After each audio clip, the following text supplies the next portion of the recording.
back to Chit Chat with David Leonardis. It's so fun to get to learn stuff here on TV, like I was saying.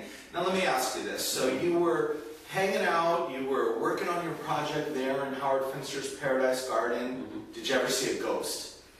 The answer is no. Did you ever hear one? Maybe, but it wasn't enough of a powerful experience. Do you, Norman Gerardo, professor of religion, believe in ghosts? I believe that yes, there are manifestations of strangeness in the universe that in different cultures they can be called a ghost. Are those manifestations the energy of a dead person that is still here on the planet walking around? That's what a ghost is, right? Yes. The short version. And the answer is probably yes. Really? Sure, because whatever spirit is connected with energy. And energy does not dissipate, it just changes forms, right? Exactly. And all human cultures, I mean, the problem is with the idea of ghosts, a lot of the experiences that people call ghost experiences are probably not. But I think... You think that people are being colorful and that they didn't really... Well, either being colorful or they've had an unnerving experience of some kind. So you say most, but then you say further, you think there are ghosts. Well, I think there are truly, and I like this word, even though it's a word that is not particularly an intellectual professorial word. I think there are spooky things out there in the universe. In fact, if you force me to describe why religion ultimately has the kind of validity that it does have, you know, the more highfalutin way to put it would be that all religions affirm the fact that there is a sacred dimension out there, a transcendence, a God, a spirit, or whatever. A better way to put it, I think, is to say that there is something spooky going on in the universe. And I put it that way because it's the word itself, because of its kind of popular connotations, is fuzzy enough that you really can't pin that down very well. What do you, Norman Gerardo, believe in aliens? And then tell us what the other religions think. Well, you know what I think is interesting is a lot of the current talk about alien abduction stories, etc., are really descriptions of what would have been called in the Middle Ages encounters with succubus or an incubus or other spiritual entities. In fact, it's interesting when you look at the kind of structure or the plot of some of the alien abduction stories. They're very similar to the stories that you can read in medieval accounts of encounters with the spirit world and with dead spirits, or ghosts for that matter. So clearly there is something about the way we human beings react to the world that is channeled through our eyes into our brain, and then our imagination and memory works on it, and spins a web that produces certain patterns. One of them is the story pattern that is pretty much universal, because we see these in all cultures, whether it's Chinese culture or Southern American culture. And it's interesting that for us, because spacecraft and outer space and going to the moon, as we know with Howard Finster, it's terribly interesting to see how his Christian cosmology is expanded and includes UFOs, Howard Finster spaceships, see visions of other planets and other worlds, and that's not what the Bible says. And, well, no, that's not true. I mean, well, now tell me what... prophets, all prophets and spiritual people, you know, it is true. When Howard talks about heaven and hell being other planets, well, that's a pretty damn good way to think about maybe what heaven and hell are, at least in terms of the human imagination. Tired of the gray weather in Chicago? Tired of the cold? Tired of staying inside all the time? Have you always wanted to be a star? Have you always wanted to go to Italy? Let Documentary Travel Tours, LLC, take you on a trip of a lifetime. You're the star of your own documentary in Italy. You, your family, you're the star. We make it happen. You show up and be a star. We'll see you in Italia.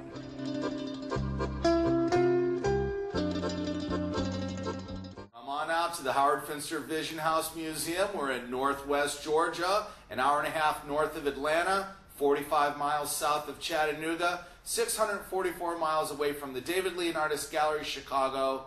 Check us out online, howardfinstervisionhouse.com. I've got 250 pieces of art in my old friend's home.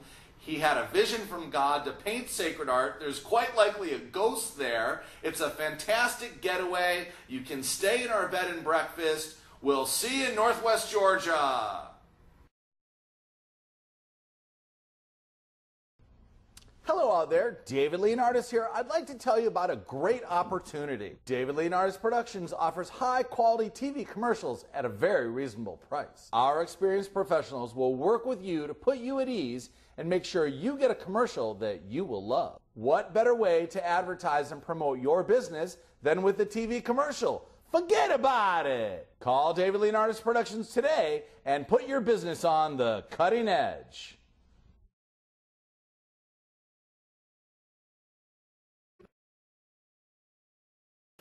Norman, what was your first meeting with Howard Finster like?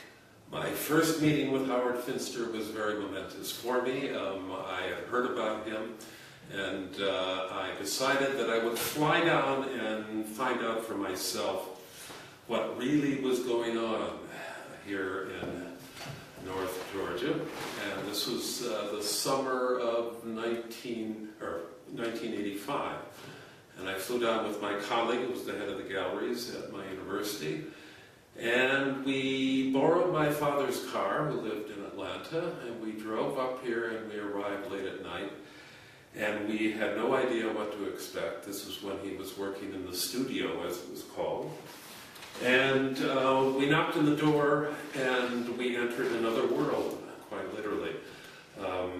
Howard was working at his easel, and Chucky was there with a friend watching television in the corner. And Howard asked us who we were, and he realized that he had some northern professors here visiting, and he went into one of his famous Howard Finster preaching cycles, and that went on for quite a while. We were so awestruck by the situation that I don't remember exactly, well, we could obviously hardly get a word in edgewise, but we were reacting to the phenomena that Howard was, especially in those days where his energy level was still quite extraordinary. And so this went on, and of course, as the religion professor, I was intrigued just by the fact that here was someone giving us a heavy dose of good old-fashioned Southern preaching, but with a twist, a very unusual and powerful twist. And the culmination of this was probably around 11 o'clock at night or midnight. We heard a car driving up, and Chuck ran to the door and looked out and started jumping up and down, saying, R-E-M, R-E-M, R-E-M. And frankly, I hate to confess this, but I didn't really know who R-E-M was. So in the door walks the R.E.M. lawyer at that time, Michael Stipe. And as I found out, and as has become part of the legend with Howard Finster, Michael Stipe was in a sense an early disciple who would come and spend time in the garden. And in many ways, I think, would see Howard as a kind of guru figure. They had already done a video in the garden at that point. And so, again, this was simply a manifestation of an incredible strangeness about what this represented for me and for my colleague.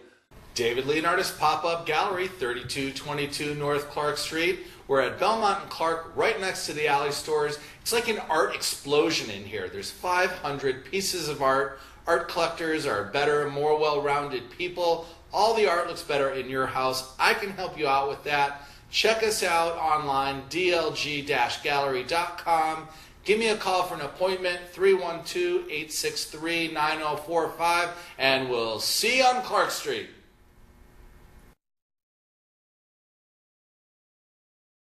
Aliens, yes or no? Well, I mean, that's a big question. Are there other intelligent life forms out there in the billions and billions of planets that are visited? Probably, but we have no proof of it. Are what most stories that people tell about contact with aliens, I don't think they're actual contact with aliens from other planets. I think that in some cases they're probably technologically embellished ghost stories are what we're talking about. What is succubus and incubus? These were the kinds of spirits that would invade people's minds in the dead of night, in dreams and in visions. So delirium. Yes, it's often a sexual connotation of the succubus. The word itself has a sexual kind of ring to it. In fact, the succubus specifically was a kind of spiritual entity that would have intercourse with a woman. And so when a woman would be delirious, she'd have a vision, and then the vision's having sex with her. Is that what you're saying? Yes. You know the alien abduction stories. There are two aspects of alien abduction stories. One of which is the anal probe, and I have heard that. And the other, of course, has to do with sexual intercourse with aliens, and that's a classic succubus scenario. And isn't that interesting? And that is telling us something about what it means to be human, and it's telling us something about the nature, the strangeness of the world we live in. Which is not just something in terms of our own immediate strangeness at this time and place, but something that clearly goes deep into the history of the human species. Here on Chit Chat with David Leonardis, we are teaching you things that I didn't know, that hopefully you're learning, you're excited to learn. It's so fun sitting here with Norman Gerardo. Tired of the cold weather in Chicago? Tired of staying inside all the time? Tired of staying in America all the time? Have you always wanted to be a star? Do you know that you're a star? Have you always wanted to go to Italy? Documentary Travel Tours LLC will take you to Italy, will make you a star. You're already a star. Come on to Italy and we'll see you next time.